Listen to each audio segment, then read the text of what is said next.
Salute to you guys that did reach out and say, hey, Mike, what's going on with this AP Top 25? You wanted to hear my take on it, wanted me to cover the new release, and so here I am.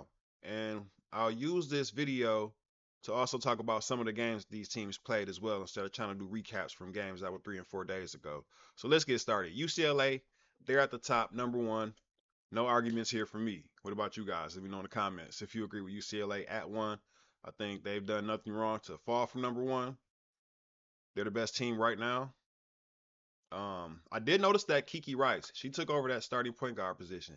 If you listen to Dawn Staley, her post game comments, she mentioned that Elena Arnasalo jumped off the page, off the screen to her the most.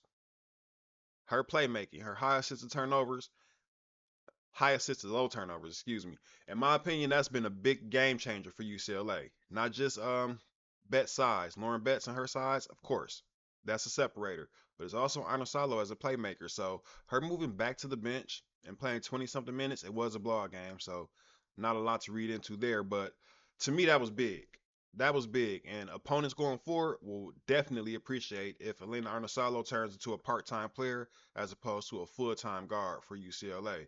So that's something, if I were them, I would definitely look for other options as opposed to sitting Arnasalo out. But I'm not them. Let's move on. UConn, they're number two. No complaints there. Look, Sarah Strong, she started to look like that player that I said that she would be, the best prospect they've had since Paige Beckers. On some nights on the floor, she's looking like the best player on the floor. I've seen it. All right. AZ Fudd, 18 points. A lot's being made about that. I'm still waiting for the good shooting, for the great shooting. That's what a lot of people have her high on draft boards for, is her shooting. But I was pleased to see that physically and mentally, she's all the way back. Like you can tell, she's not limited at all. She's not thinking about it at all. She's not nursing that leg. She's exploding. She's getting to the rack.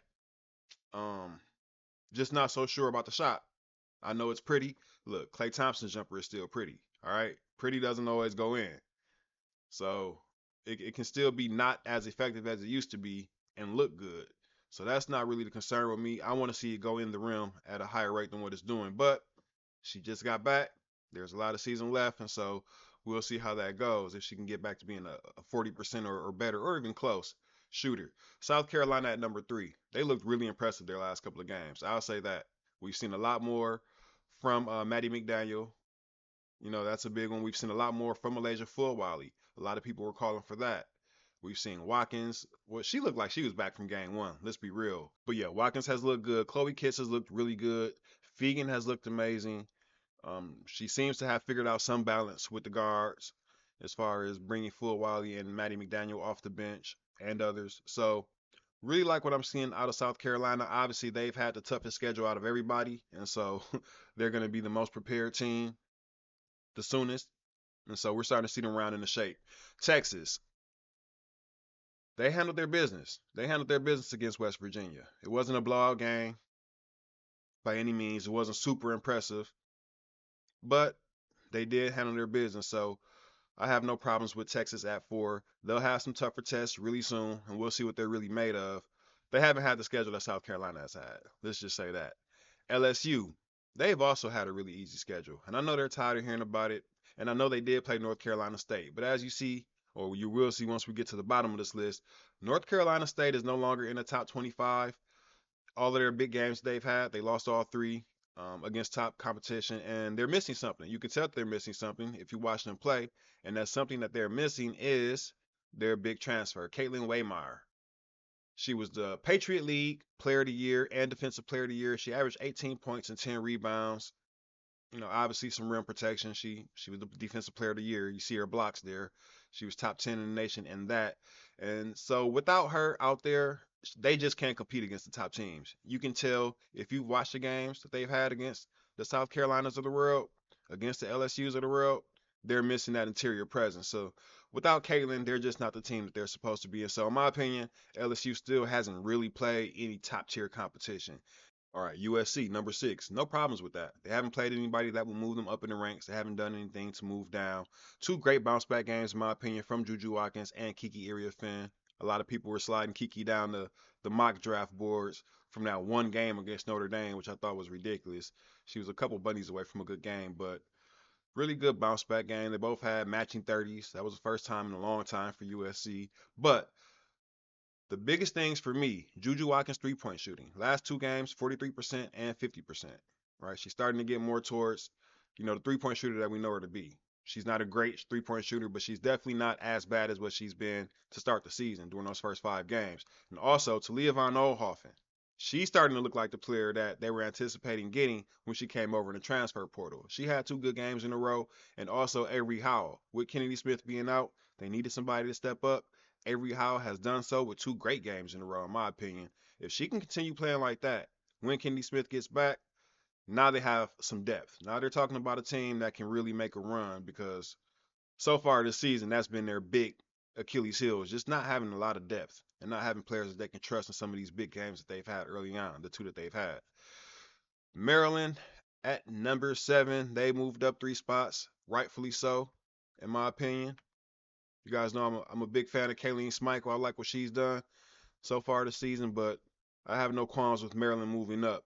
And luckily for them, they hopped over that number 8 spot that Duke comes up into. They rose 5 spots to get into the number 8 spot. Hasn't been a lucky spot for a lot of teams so far. Iowa State, they started the season out with that 8 spot, then they dropped. Oklahoma, who lost to Duke, they had the 8 spot, they've dropped.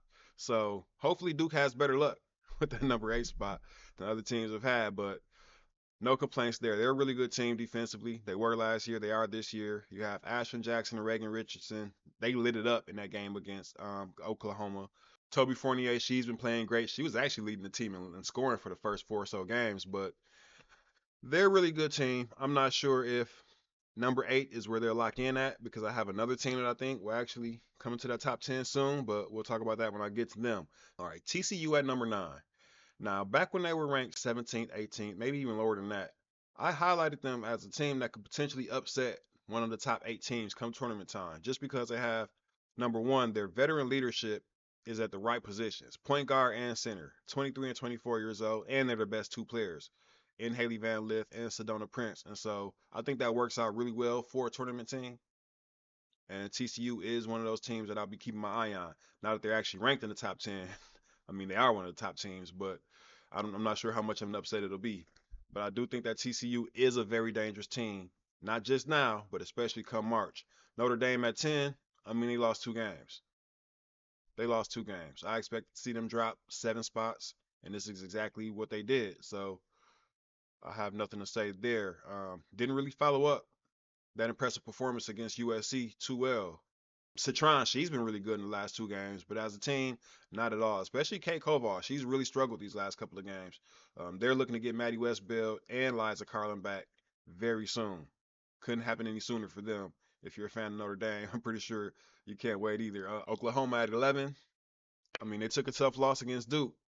They took a really tough loss against Duke. It could have gone either way at the end of the game, but once it got into overtime, they just blew them out. Duke did, and so yeah, I feel like Oklahoma's a little bit limited. They kind of remind me of Iowa State in that way. Well, Regan Beers, she's really tough. Reagan Beers, I'm sorry, she's really tough and inside, and she steps out a little bit to the midi, but they're just not. There's just something missing when I look at Oklahoma. I don't look at them as quite as dangerous or dynamic as a team as some of these other teams, including one that I'll get to really soon. Ohio State, they just didn't play anybody this week. That's why they moved down. And they'll have their chance to prove it against a tough Big Ten schedule. But this week, a lot of other teams just had tougher games, so they moved up.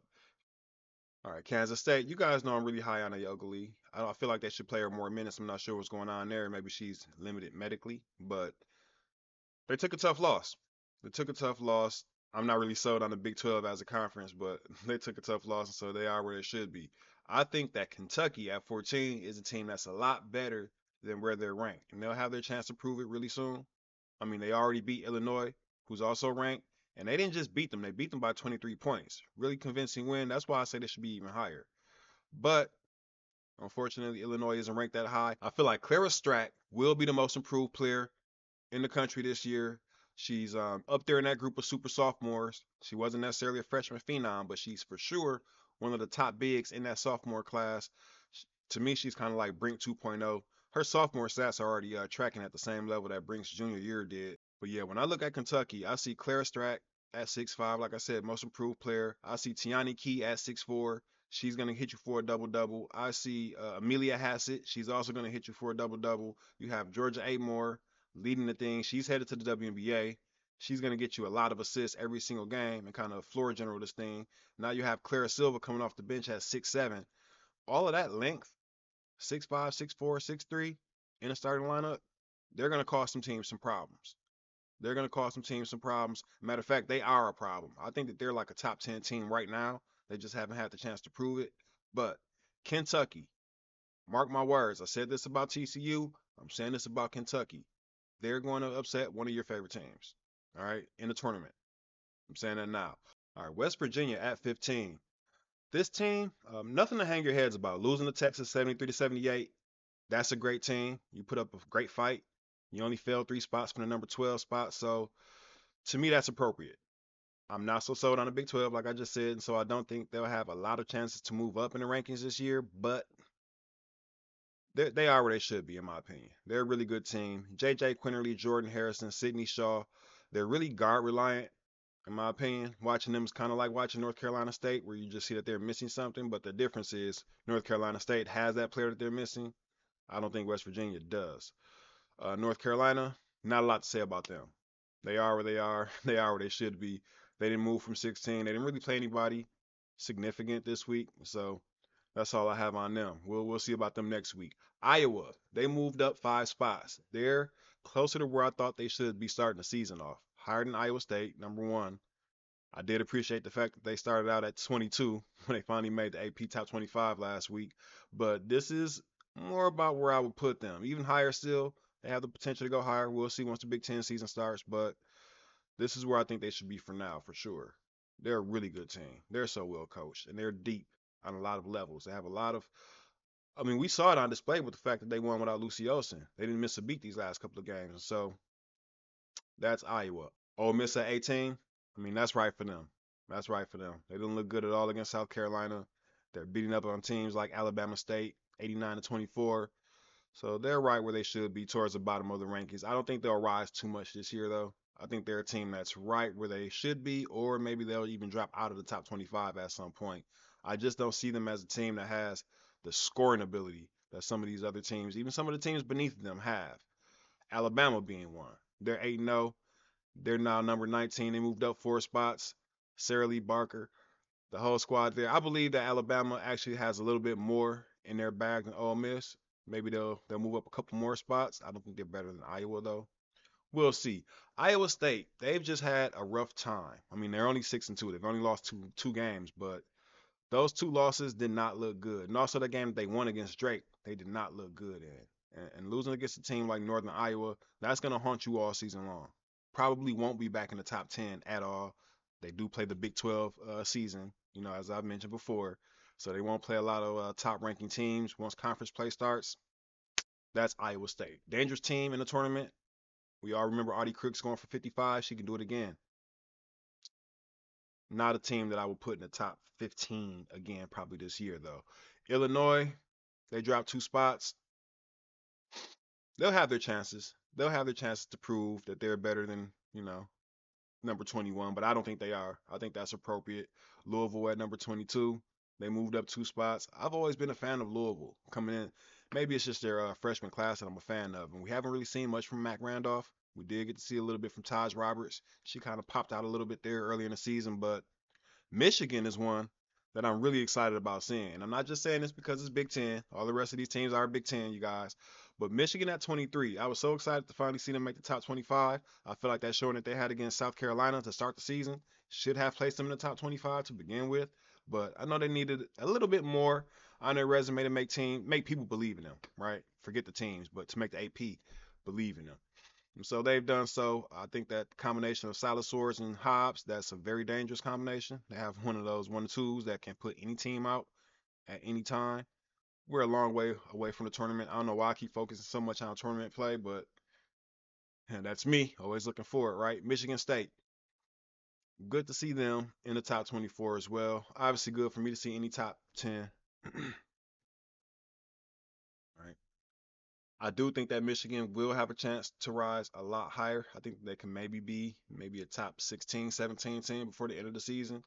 Not as sold on Michigan State. They do have a chance to prove me wrong. 8-0. Hey, look, save me with the email. So I'm not as sold on Michigan State as I am Michigan, even though they are undefeated. We'll see once Big Ten play starts, though, where Michigan, Michigan State, and Nebraska all are. The one team that I think should be on here, or at least that I think will be on here very soon, because I do understand why they aren't.